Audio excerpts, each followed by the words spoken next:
of the observation is that the nuclear force is charge independent. It is the force between two charge independent.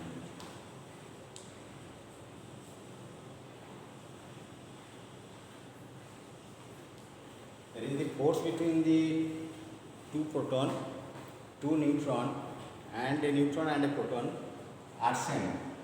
Force between the diproton for a diproton system, dineutron system, and the neutron proton system, all the forces are same. In case of proton, the electromagnetic interaction is there, but the nuclear forces between these two particles, between two protons, two neutrons, and a neutron and a proton are same. Now the next question is whether the nuclear force is spin independent or not. It is observed that the nuclear force is strongly spin dependent. One of the observations of the deuteron is that the deuteron exists in its ground state with the total spin S equal to 1. That is called the triplet state. So the ground state of the deuteron is the triplet state, that is 3s1 state. Say one of the observations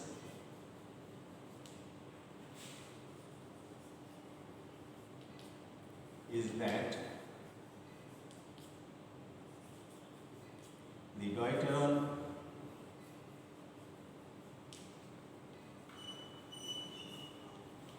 exists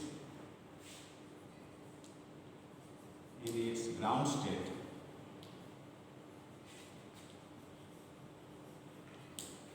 with say spin G equal to 1. If this concept of the deuteron is correct, then the spin will be equal to, then total spin S will be equal to 1. As we know, J is equal to L plus S. As the deuteron ground state is the S state, so L equal to 0 there, so we get the total spin S equal to 1. Now, you see here, the deuteron consists of two particles. One is proton, another is neutron. Both are spin half particles. Now, proton, whose spin is half, and another is neutron, its spin is also half. So there are four possibilities which is depicted here. Now when the two particles spins are parallel to each other, then the resultant will be this one, and you get the total spin is 1. Now they may be antiparallel to each other, that means this situation, so the total spin is 0. Now there is another situation where the total spin is 1, this is 1 total spin, but its projection, this is the projection of the J on the symmetry axis. The projection will be equal to 0, and another possibility is both the spins are in the opposite direction parallel to each other, and this is -1. That means now this situation. Now suppose the symmetry axis is along the Z axis. Suppose this is your Z axis, this is the symmetry axis. Now this is your XY plane. If both the spin vectors are in the XY plane, then this resultant will be equal to 1. But as the symmetry axis is perpendicular to this one, J, then its projection on the symmetry axis will be equal to 0. So with S is equal to 1, we get three states. They are asterisk, this one, and this one. So with total spin S, there are three possibilities. So it is called the 3s1 state. This is spectroscopic notation. This is called the multiplicity. This is star, and this is J value, total angular momentum. and this one, but the spins are antiparallel to each other and it resultant is 0. So it has only one value. So the multiplicity is 1. Singlet state, this is the term value A state, and total spin is 0. So deuteron with spin j is equal to 1, which is called the ground state, this is the 3s1 state, triplet state, and another state is there 1s0.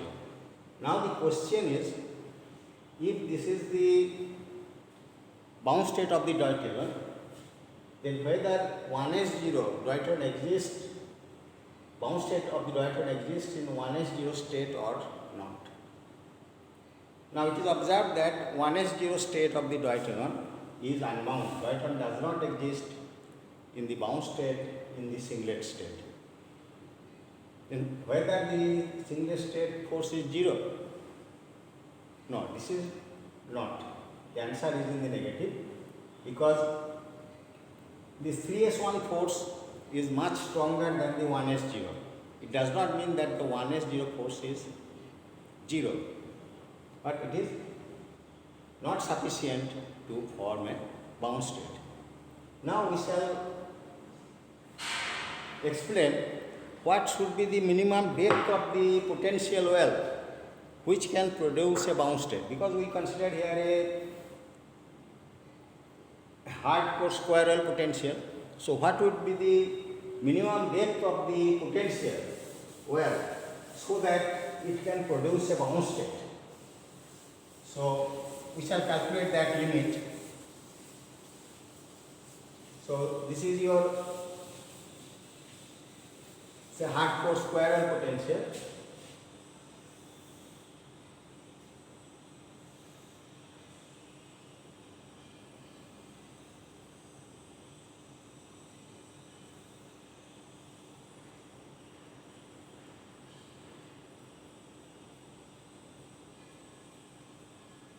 This is the wave function. Now here this is the bound limit.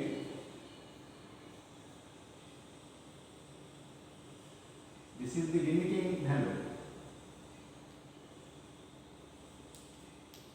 and this is unbound.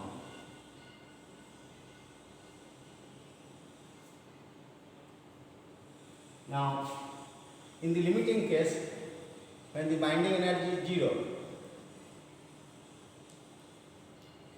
and this is the unbound case, and this is the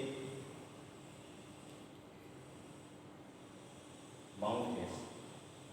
So wave functions are plotted, and this is the depth of the potential. Now here along the y-axis, the wave function is plotted. Now in the limit of, this is the limit means the binding energy is 0. In the limit of 0 binding energy,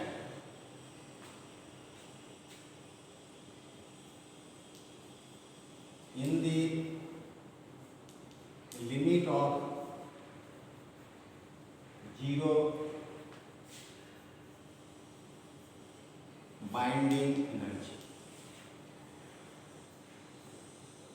that is EB is equal to 0. If we put say EB is equal to 0,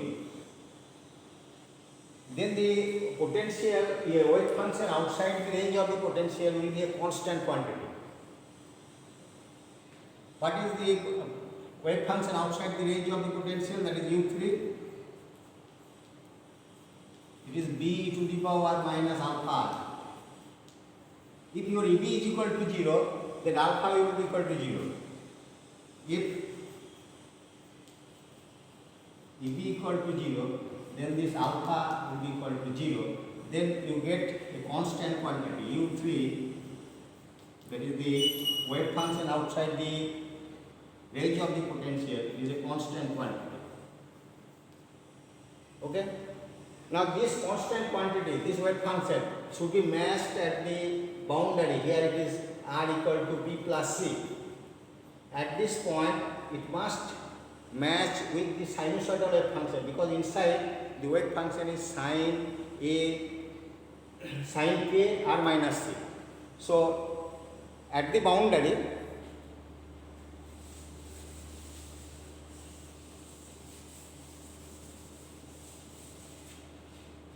this will be matched with the inside wave function.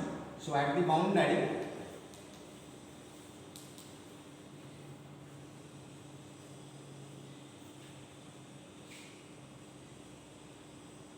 B plus C, what we get? U2 R at B plus C will be equal to U3 R at B plus C. So here you get A sine KB, KR minus C, so you get A sine KB, that is equal to a constant quantity. Okay. Now this sinusoidal function is constant quantity. Now within this range of the potential, this KB varies as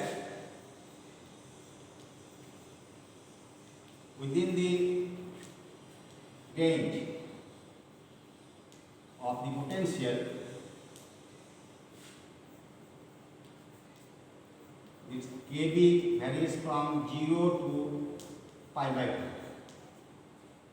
for the bound state, because we have seen earlier that KB should be equal to pi by 2. Now therefore if KB is equal to pi by 2, so it is a constant quantity, so A is a constant, so it matches with this. Now if we apply our condition, the range between the relation between the range and depth of the potential, then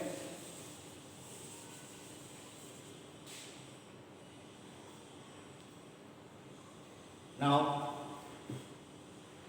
you come to this point, that is U3 outside the range of the potential, when say here say alpha will be equal to, your function will be e to the power alpha r, and here it will be e to the power minus alpha r, and here it is a constant. So if the state is unbound, then the wave function will diverge outside the range of the potential, because it is not bound, the particles are free. Now if it is a bound state, then wave function must be die out and goes to infinity. So it will be e to the power minus alpha r type, so that the bound state means the particles will be confined within the range of the potential.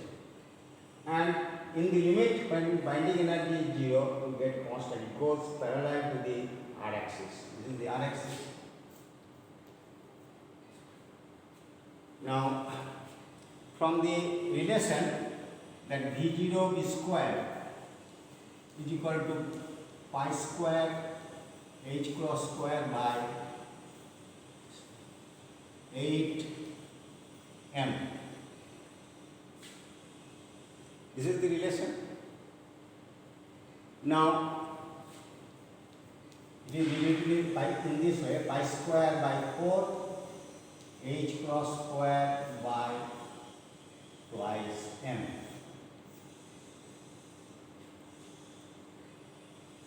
Now when KB is equal to pi by 2, then we get this relation. Now therefore we use that relation to find the value of the minimum depth of the potential, so that it can produce a bound state. Now what is the M? M is the reduced mass of the system, neutron proton system. Now if we consider the mass of the neutron and proton are approximately same, then this reduced mass formula is MP Mn by Mp plus M. This is the formula of reduced mass. Now if we consider that mass of the neutron is approximately equal to the mass of the proton, then in that case your reduced mass M will be equal to, this is twice Mp square by twice Mp, you get Mp by 2. So your this V0 V square will be converted at pi square by 4 h cross square by mp. Because m is mp by 2, that you will cancel, you get h cross square by mp. Now the value of this quantity h cross square by mp, if we calculate, we substitute the value of h cross square mp. That means if we calculate this quantity, that is h cross square c square by mp c square. This is the proton energy. You put it here, proton energy, that will come 41 point, you calculate it, 47 MeV Kelvin square. This is the value, h cross square by mp. So if we put here, so V0 V square, therefore pi square by 4 into 41.47, and if we calculate this one, it will be 100, approximately 102 MeV Kelvin square.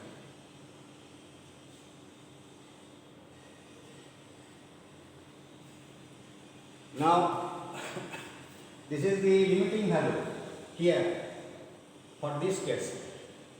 Therefore, if it is sufficiently stronger than 102 MeV, depth of the potential, then it will form a bound state, and if it is less than that, then it will not form the bound state. So, for in 1s0 case, the V0 V square comes less than this, so it does not form a bound state. But in case of 3s1, it is stronger than this one, so it forms a bound state. Now, therefore, in the 3s1's case, triplets case, the nuclear force is much stronger than the 1s0 case. Therefore, the nuclear forces are spin dependent. It depends strongly on the spins of the constituent particles.